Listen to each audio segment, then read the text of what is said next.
Good morning, स्वागत है आपका मनी मॉर्निंग में। मैं हूं मीनू शर्मा और आप देख रहे हैं पर्सनल फाइनेंस से जुड़ी बड़ी खबरें जो डालती हैं आपकी जेब और जिंदगी पर असर।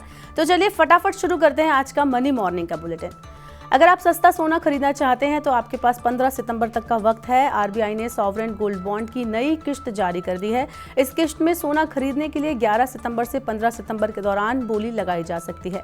आरबीआई बाजार मूल्य की तुलना में डिस्काउंट रेट पर सोना बेच रहा है। सोने का हाजिर भाव 60,800 रुपये प्रति 10 ग्राम है।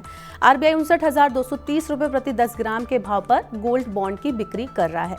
ऑनलाइन गोल्ड बॉन्ड खरीदने वालों को 50 रुपये प्रति ग्राम की अतिरिक्त छूट मिलेगी। अगर आप बैंक में एफडी करवाने जा रहे हैं तो थोड़ा रुक जाइए, क्योंकि इस साल डिपॉजिट के मुकाबले कर्ज की मांग बढ़ने से आने वाले दिनों में बैंकों की तरफ से जमा ब्याज दरों में और बढ़ोतरी की जा सकती है। फिक्स डिपॉजिट पर बैंक ब्याज दर बढ़ा सकते हैं। इस साल अप्रैल से अगस्त के दौरान बैंक डिपॉजिट में 6.6% की बढ़ोतरी हुई है। इस दौरान क्रेडिट की मांग 9.1% बढ़ी है। अप्रैल अगस्त के बीच डिपॉजिट के तौर पर बैंकों के पास कुल 11.9 लाख करोड़ रुपए आए। वहीं इस दौरान बैंकों ने 12.4 लाख करोड़ रुपए के कर्ज बांटे हैं।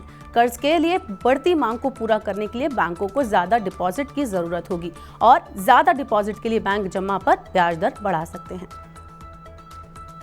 एक और सरकारी बैंक अपने ग्राहकों को त्योहार से पहले झटका दे रहा है। यूको बैंक ने एमसीएलआर और टीबीएलआर में 0.5% की बढ़ोतरी कर दी है।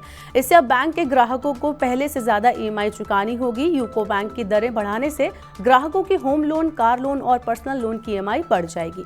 नए लोन पर लगने वाले ब्याज की दर भी पहले की तुलना में ज्यादा होगी। एमसीएलआर और टीबीएलआर बढ़ने से बैंक से लोन लेना अब महंगा हो जाएगा। बरसात कम होने से इस साल धान और मोटे अनाज को छोड़ अधिकतर खरीफ फसलों का रकबा पिछड़ा हुआ है। खरीफ दलहन की खेती पिछले साल के मुकाबले करीब 11 लाख हेक्टेयर पीछे है। इसी तरह तिलहन और कपास की खेती भी पिछड़ी हुई है। कृषि मंत्रालय की माने, कृषि मंत्रालय के अनुसार दलहन का रकबा सबसे ज्यादा मध्य प्रदेश में घटा है। इसके बाद कर्नाटक और महाराष्ट्र का नंबर है। कम उत्पादन की आशंका के चलते दालों की बढ़ती महंगाई को रोकने के लिए सरकार बड़ा कदम उठा सकती है। त्योहारी सीजन में सरकार केंद्रीय भंडार से दालों की आपूर्ति बढ़ा सकती है।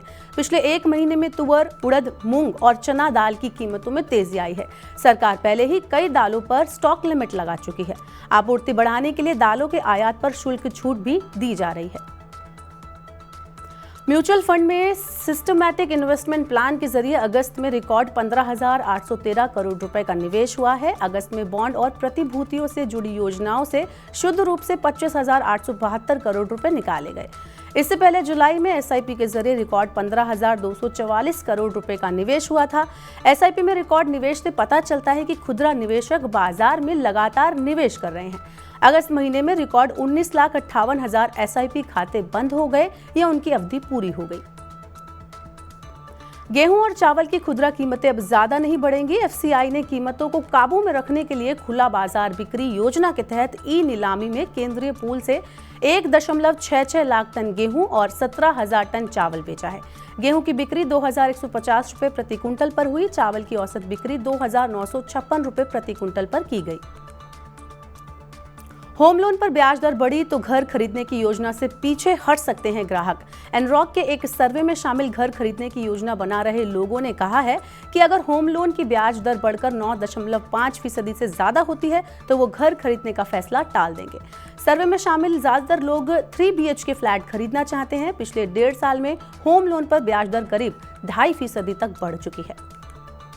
देश में जल्द डिजिटल रुपए का दायरा बढ़ने वाला है। आरबीआई अक्टूबर अंत तक कॉल मनी मार्केट में लेन देन के लिए प्रायोगिक रूप से डिजिटल रुपए की शुरुआत कर सकता है। वित्त मंत्री ने आम बजट 2022-23 में सीबीडीसी की शुरुआत की घोषणा की थी। आरबीआई ने थोक सीबीडीसी प्रायोगिक परियोजना के लिए 9 बैंकों भारतीय state bank, bank of Baroda, union bank, HDFC bank, ICICI bank, Kotak Mahindra bank, yes bank, IDFC first bank और एचएसबीसी को चुना है। सरकार 17 सितंबर को प्रधानमंत्री विश्वकर्मा योजना की शुरुआत करेगी। योजना के तहत सरकार कारीगरों और श्रमिकों को प्रोत्साहन देगी। पारंपरिक कारीगरों को प्रशिक्षण देने के साथ ही रियायती दरों पर कर्ज दिया जाएगा। श्रमिकों को अपना कारोबार शुरू करने और विस्तार के लिए पहले चरण में 1 लाख रुपए तक का लोन दिया जाएगा। दूसरे चरण में 2 लाख रुपए तक का रियायती लोन दिया जाएगा। योजना के तहत लोहार, माली, कुम्हार, राजमिस्त्री सहित कुल 18 तरह के कामगारों को शामिल किया जाएगा।